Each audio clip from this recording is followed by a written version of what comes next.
And I have to go back and draw on this word you used, which is experience. The experience people are having. I want a three-dimensional experience that leaves me feeling great. So I know for a fact that our clients would not have gotten that experience if we had automated the service. And I think you highlighted this earlier. I'm much more inclined to hang up on that program than I am a person. Isn't it important still to really find our perfect customers? That is everything right there. But the importance being placed on actually addressing the fact that, hey, you're reaching our automated system. You cannot fake authentic human connection. People want to work with people.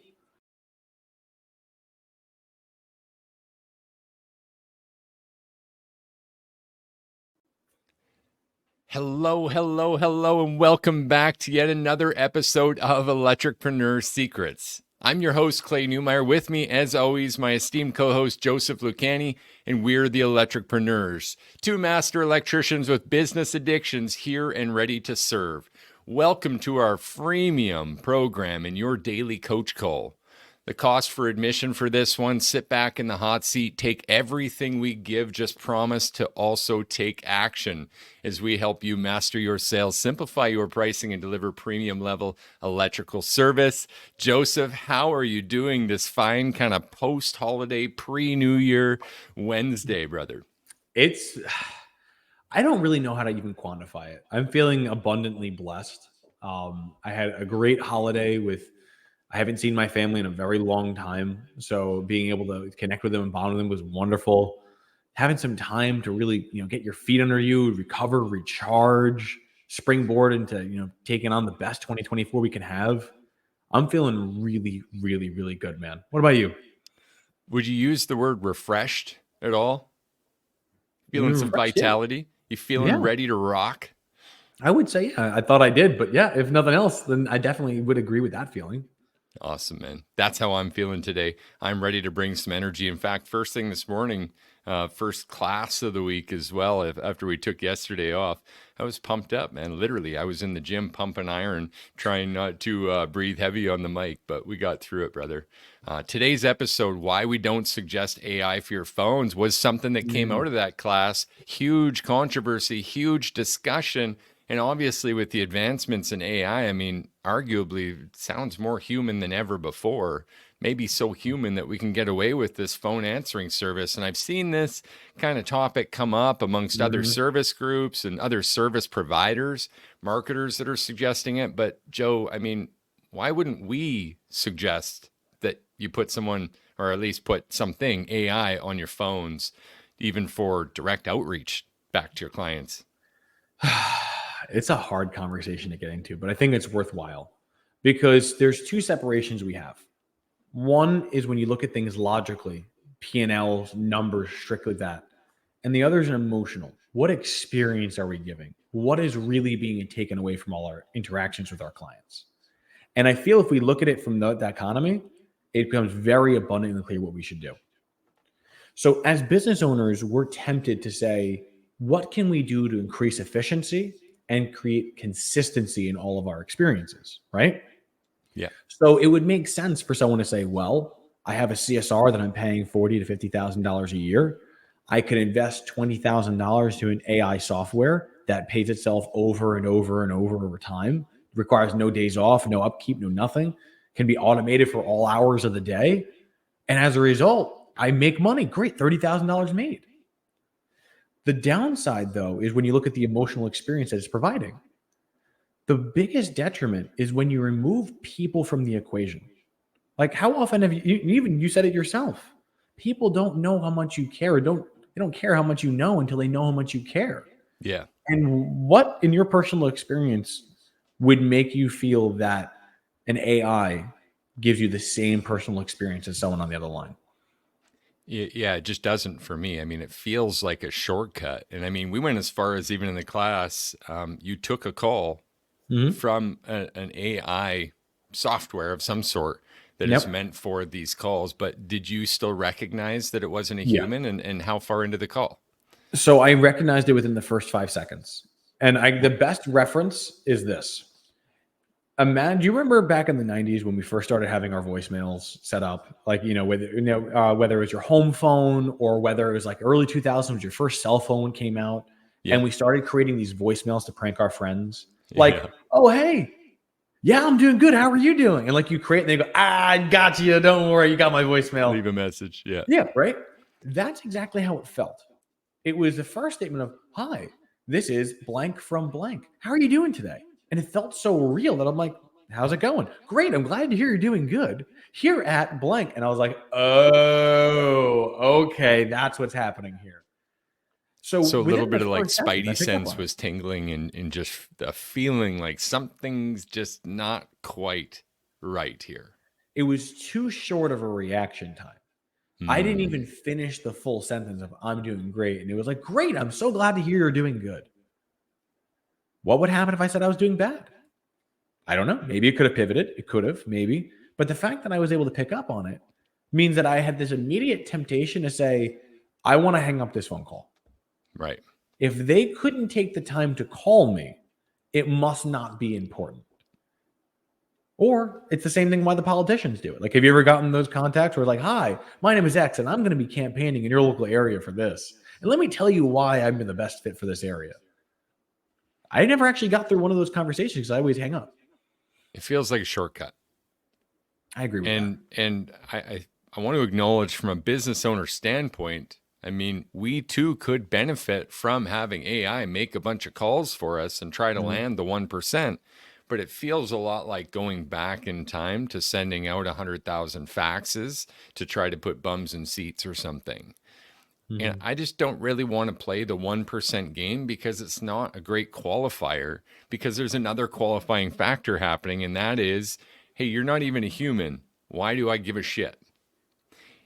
Every business owner that feels that pull to this, it's only for one of two reasons that I can imagine at this point. A, it is hard to find good people. It is. But on the phones, that's not actually as true as looking for a certified technician to put out there, a journeyman electrician. That's hard. A master electrician, that's hard to find those, granted. But AI is not quite to the place of like replacing your electricians just yet with robots, right? If that happens, man. We're talking about someone like a CSR role, right? Customer satisfaction. Doesn't that in itself negate the savings that you might have or the consistency that you're looking for by investing in this? Because that's the other reason. And I have to go back and draw on this word you used, which is experience.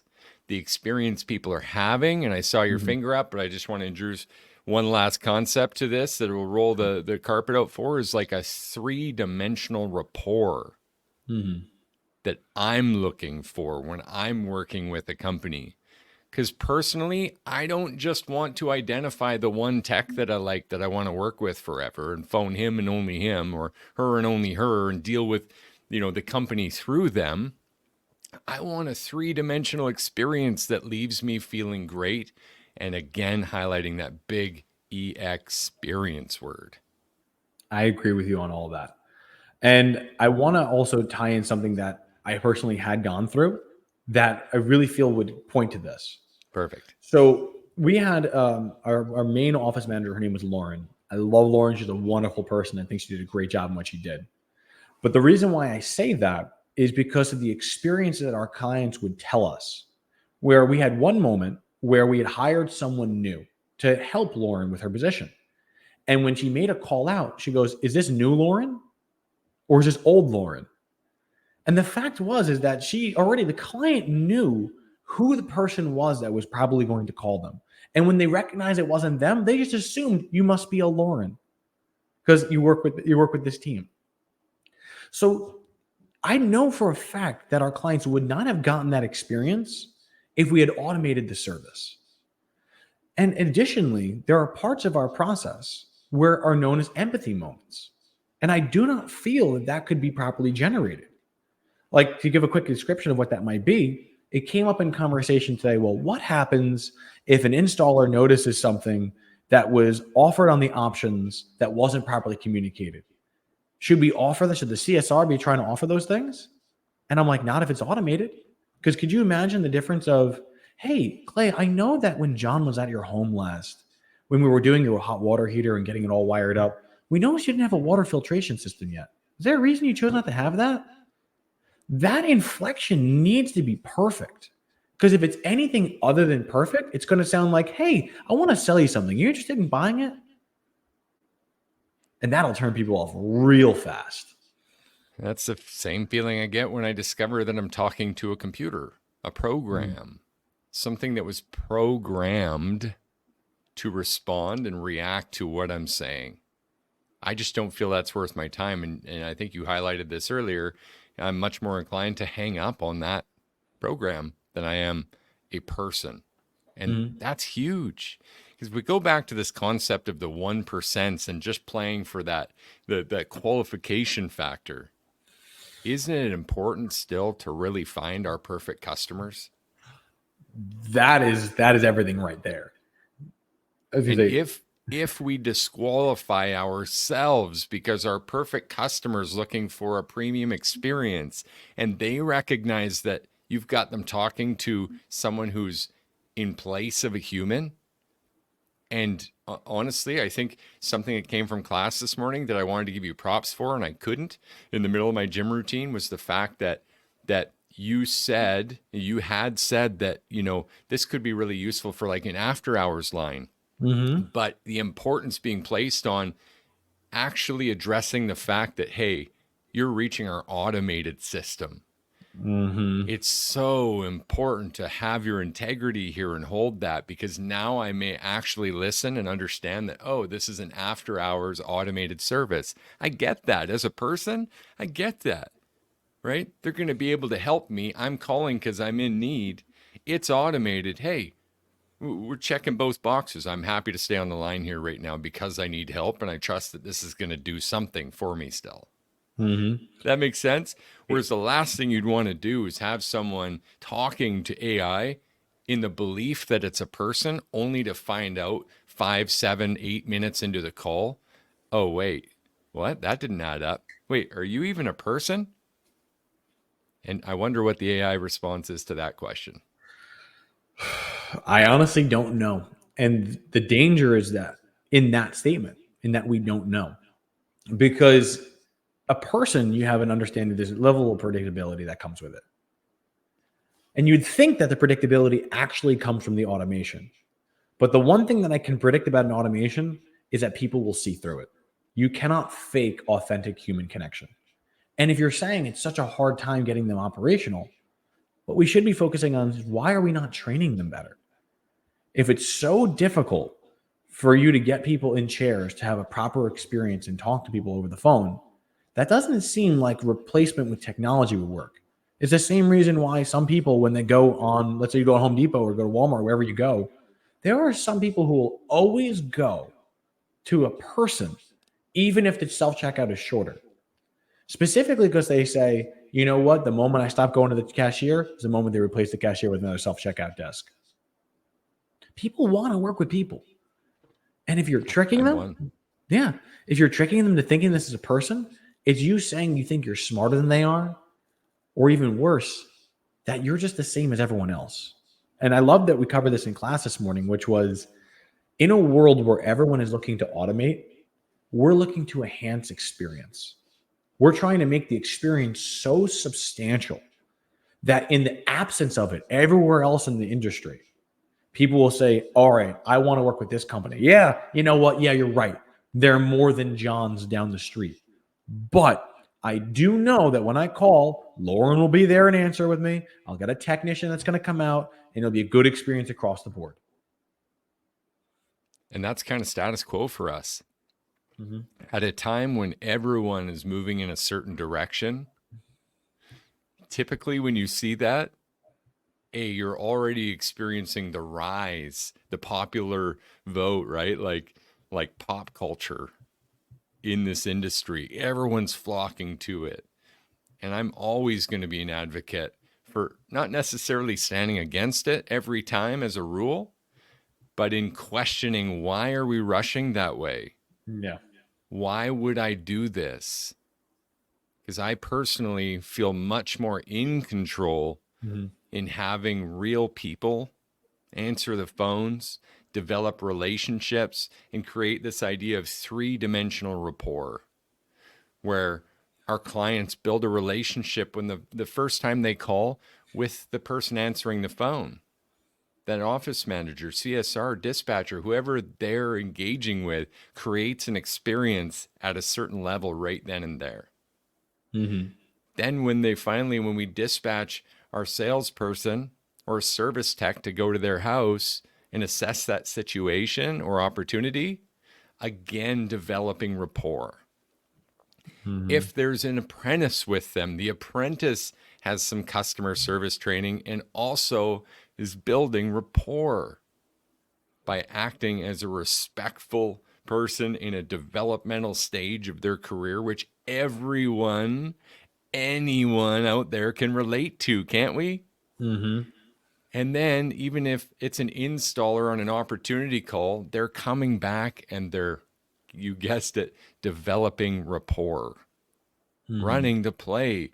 And when the whole team does that consistently and congruently, the idea that you'll ever be forgotten is long in the past. 100% because of, again, that experience you've created. And there's actually some science to this too, to say that far, far less shopping happens post that type of experience than the place with just a single good exchange. Or, dare we say it, dare we address it, a place where they went for service and didn't end up with a great experience at all. And that's what we challenge here today. Joe, anything else to add to this argument today, man? Or should we just hop into some action items, see how we can help some electricpreneurs out? I feel like this could just keep going and going and going. So I'm going to e-break it because otherwise I'm going to go myself into a circle. But I would love to go into some action items. All right. You want basic or all-star today? I think I have the basic one because it's top of tongue. You mind if I jump into it? Yeah, man. Hit it. Okay. What's easy to do is easy not to do. And we love that expression, right? But where it applies to this is when you say, why would I even go for automation in the first place? It's because it's easier, right? You can program it to say anything without CSR resistance. You could have it call at all hours of the night. It could save you money on X, Y, and Z. I get that and I hear it. But isn't that the same justification why everyone else would go to it? It's easy. So taking that extra stand, just saying, I'm going to do what's a little bit harder to provide that little bit more, has such a compounding effect to it that I don't even see going automation saving you money. I see going automation costing you money. Nice. So my basic action for you guys is this. If you were going to cut something, just anything, if you're going to cut at the end of the year, is experience ever a line item that you'd be willing to cut? If you're not willing to cut it there, why are we cutting it here? Nicely said. Nicely said. All-star action. Here's something you could cut. Someone that doesn't act in correspondence with your values. And what you should be valuing for a premium service experience would be a value of someone to give that first engagement with your company, have that be a fun, bubbly, happy expression of who you are, what you stand for, because it's likely that the person on the other side is actually calling with fear on their mind.